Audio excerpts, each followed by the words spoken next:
On va donc étudier une association d'amplis, inverseurs et non inverseurs, plus transistors qui vont créer un ampli log et Et anti-log. l'ensemble du circuit avec les deux amplis précédents, là, en Oui. quelle fonction dans ce schéma-là?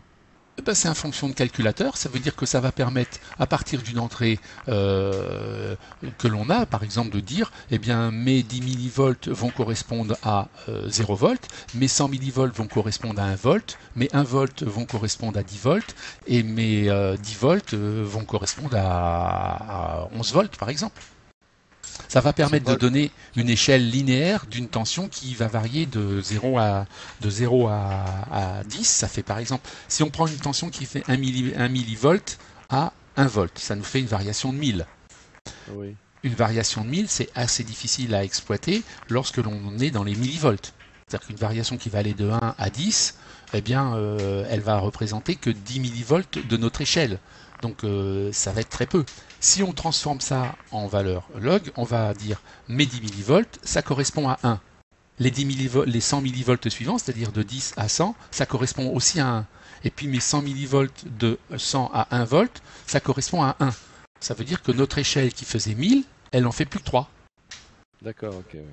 Elle fait 3 C'est ça, divisions. ok. Je comprends bien, oui.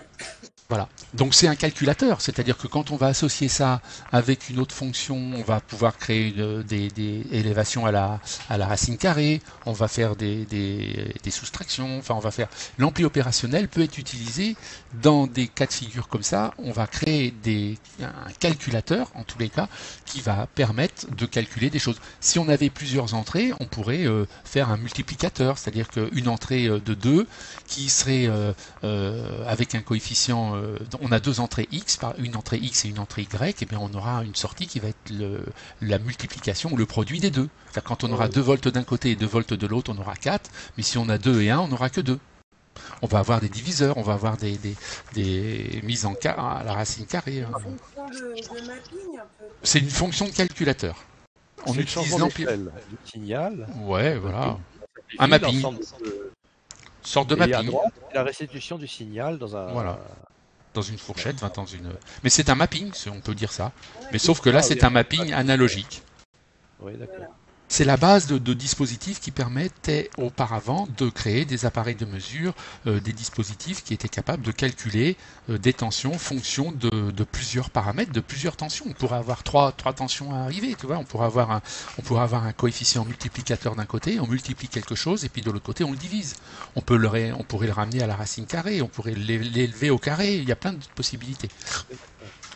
Ça, c'était comme ça qu'étaient faits les calculs avant, parce que le processeur n'existait pas et qu'on ne pouvait pas rentrer un calcul comme ça dans un processeur ou dans un dispositif qui faisait la feuille d'une papier A4, quoi. C'était pas possible. Donc on utilisait ça. Mais ça existe encore dans le son, hein.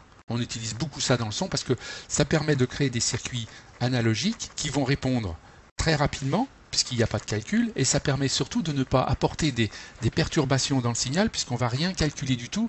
On va apporter des perturbations qui vont être de nature à modifier la forme de l'onde ou des choses comme ça, mais on ne va pas apporter des parasites, on ne va pas apporter de fréquences d'oscillation, de systèmes comme ça, alors que quand on va utiliser un calculateur numérique, c'est-à-dire qu'il va calculer numériquement au moyen d'un processeur les valeurs là, eh bien on aura des filtrages à faire pour enlever les bruits d'horloge par exemple, et puis on n'aura pas quelque chose qui sera aussi fin que ça, parce que là si on bouge un ou deux paramètres à la main, eh bien on va changer les choses, alors que sur le calculateur, il va falloir prendre en compte la modification, on aura davantage de perturbations.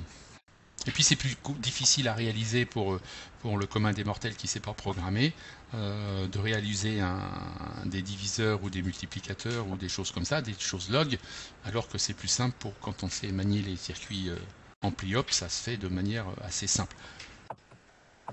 C'est simple parce que c'est un circuit de base pour montrer comment ça marche. C'est un peu plus compliqué que ça dans la réalité parce que la réalité fait intervenir les températures extérieures et tous ces composants-là que l'on voit, c'est-à-dire notamment celui-là et celui-là, ont des comportements légèrement différents si les températures changent. Ah oui. Donc voilà. En général, ce genre de composants-là, c'était souvent intégré dans une seule puce. Et puis quelques broches étaient accessibles. Ça, c'était accessible, par exemple. Ça c'était accessible. Mais cet étage-là n'était pas forcément accessible, de façon à ce que les températures soient, les composants soient créés avec des systèmes qui compensent les températures en interne, pour qu'au bout de 10 minutes, le système soit stable. D'accord. Mais c'était ça avant, hein. Un calculateur qui devait être analogique, par exemple, n'était pas stable à la première mise sous tension, hein. Il fallait attendre, je sais pas moi, 10 minutes, peut-être une demi-heure pour que le système soit stabilisé et que les valeurs soient correctes. Mais c'est encore vrai pour les synthés, Christian, parce que tu Oui, sais, oui. moi, ils tiennent pas la note, mes oscillos tiennent pas la note avant d'avoir atteint leur température de fonctionnement. Tout à fait normal, ça prend du temps. C'est pas comme si c'était du numérique, parce que du numérique, effectivement, dès le départ de l'oscillateur, le quartz, si sa fréquence est stable, le reste est stable.